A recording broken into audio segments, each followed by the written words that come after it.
Hi everyone! Nagluluto ako ng pansit. So, napaka-cheap ng ating expenses for this. Dalawang slab lang ito ng bihon. And isang maliit na kanton. And then, alam nyo, ang pinili ko is instead of repolyo, ito Chinese cabbage kasi mura lang siya. Mas mura siya kaysa repolyo. Of course, may bell pepper, carrots, may bagu beans, and then mayroon akong pisantis. Pisantis yan sa amin eh. Eh, naglagay ako ng konting pork. So, yan.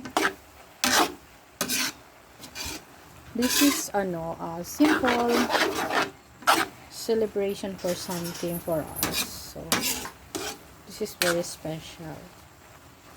Have a blessed day, everyone. Ayan.